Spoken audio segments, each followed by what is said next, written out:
Hi, and welcome back to the Inside of My Head, where I'm kicking off a new segment called Top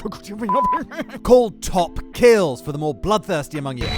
Give me your face. Let's face it, we're all here for the carnage, aren't we? And you cannot have a decent action scene without a satisfyingly good ending, can you? So I'm going to go through a different franchise each time and list the most ludicrous, most creative, most bloody ends to battles and fight scenes. I might even do some video game stuff. But right now, I'm going to kick off with one of my favorites. Pacific Rim. If you're a Pacific Rim fan, you should probably make sure you're subscribed, as there's loads of Pacific Rim stuff on my channel already. And if you're wondering what's happening with the franchise in the future, well, so am I, but I want to be the first to let you know as soon as I hear anything. So please hit subscribe, stick a like on the video, and let's dive right in. As far as chainsword kills go, it was a toss-up between Gipsy Danger's hacking off of Otachi's wing, sending them both crashing down to Earth and putting an end to the winged acid-spitting wyvern, and this. I love how they can roar underwater, by the way. So Raiju is a Cat 4, about 358 feet long and about 35,000 tons, with a freaky head within a head and occasionally reminiscent of a crocodile. Here's what one of those looks like. Especially when it tucks its legs in to streamline its body and swim quickly through the water. But the flip side of this speedy swimming is that all the momentum that it's built up can be used against it, and that's exactly what Gipsy does by holding the chainsaw directly forward and ramming the point down the beast's throat, then quickly kneeling to avoid the attack and holding the chainsaw upright, as still as it possibly can, in effect allowing Raiju to glide straight through it and cleaving it in half, right down the middle, bisecting it into two clean-cut pieces before pulling a mean victory pose.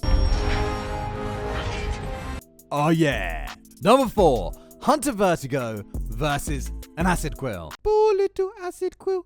Again, it was a toss-up here between this and Hunter's battle with the Bone Spur, which happened early on in Pacific Rim the Black as the siblings' parents came to rescue their kids from being eaten by the Bone Spur in Meridian City. I nearly put that one on the list because I absolutely love the Bone Spur, at least the look of the Bone Spur. I'm not sure how effective as a kaiju it actually is, but I was considering it because it's the first use that I can think of, at least, of an ice weapon in Pacific Rim. But no, I went with Hunter's confrontation with the Acid Quill because of the way that Hunter ripped off its own ice cannon and beat the Cat 3 kaiju with it, then caught a missile out of the air and rammed it down its throat, which again gave us an awesome victory pose. Blammo!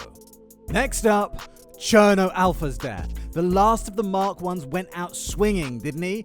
After Crimson Typhoon got its head ripped off by Otachi's clawed tail, the walking battle tank stomped in to lend a hand, only to have its hull corroded by neon blue acid, and then its arm got mauled by Otachi's jaws. Then, with Striker Eureka still closing the distance, Leatherback leaps out of the ocean and onto his back, thumping down on and ripping chunks out of his head, before holding it underwater to drown both pilots and power core.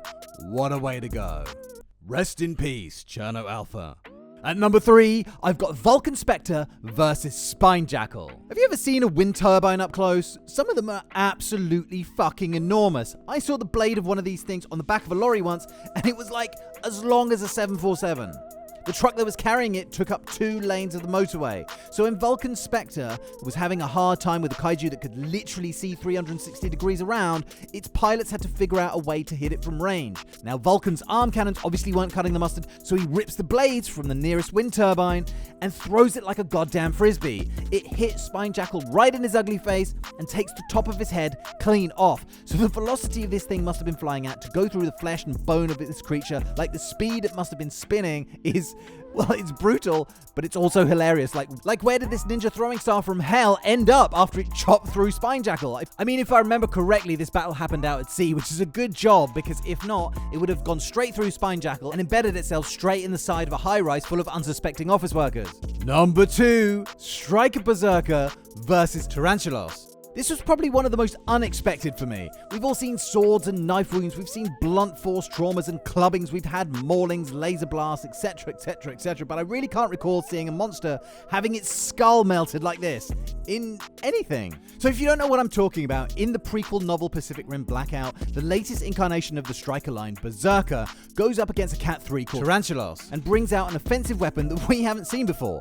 We know that it has those fearsome blades on the back of its forearms, we can assume that it has the chest rockets like Eureka did, but its hands, I mean, hands are useful, sure. Multifunctional, definitely. Great for opening cans of paint, bottles of beer, changing a light bulb, getting waffles out of their packets and into our faces. They don't make particularly good conversation points for YouTube videos, though. But this guy can flip a switch and have his super heat, rising in temperature until they can melt anything in touching distance. So Berserker manages to maneuver behind Arachnid, get hold of his cranium in a vice-like grip, sizzling away at his outer layers of skin, burning through the thick bone, protecting his brain until it's frying time, baby! How do you like your kaiju brain? Over easy and sunny side up? No, don't eat that shit. If you do, you'll end up looking like this bitch. And the top spot goes to the writers of Uprising for killing off any chance we ever had of a third movie!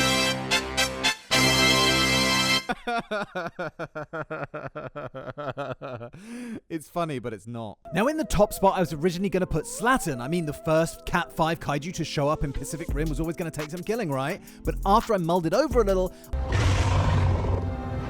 I think Scunner's death might be the more brutal. Firstly, he gets headbutted by Gipsy loads of times, then stabbed in the top of the head, then dragged over a flaming vent in the ocean floor where he has his face melted off. Then he gets blowed up when Stryker's nuke goes off. When you contrast that to Slattern, who gets stabbed in the pits, then stabbed in the neck before having a hole burn through his torso, then exploded when Gipsy self-destructs, I think Scunner's death takes it as my number one pick, but only by one teeny-weeny hillbilly nuthair. Interestingly, now that I'm reading my notes back, I noticed that there aren't any kills from Uprising on here, and the only two that actually spring to my mind are Obsidian having its power core ripped out, which didn't really do it for me. It was a cool battle and all, but the ending wasn't really all that, although it does have its face ripped off afterwards, but it's already dead by then.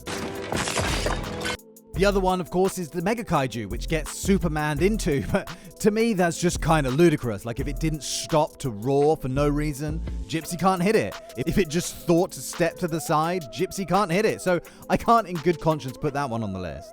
There was one pretty cool one where one of the Jaeger drones that's been infected by the kaiju brains attacks Bracer Phoenix, if I remember correctly, and rips his head off. But I'm not including this on the list because, you know, fuck Uprising. And I know I am going in on Uprising quite hard in this video, but actually I still did enjoy it. But let's go through some honorable mentions. First one, to May for taking down a kaiju eel with an RPG.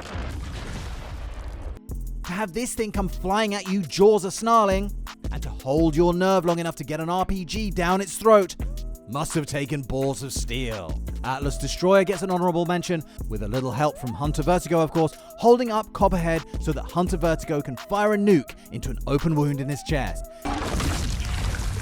Next, and one that probably would be higher up the list if we just got to see more of it, was Apex's brushing aside of a Cat 3 Acid Quill as if it were a helpless little gerbil. Poor little Acid Quill. Okay, let me know if I've forgotten any of your favorite Pacific Rim kills. And make sure you're subscribed to the channel to keep tabs on any Pacific Rim news as and when it pops up. If it pops up, that is. As well as a bunch of other cool stuff. I'm going to start looking at Jurassic World stuff soon, Rise of the Beasts and Transformers stuff later in the year, and a bunch more Who Would Win videos. But for now, let me kindly invite you to get out of my head, and I will see you very soon for the next one. Thank you very much for watching, and cheerio, bye!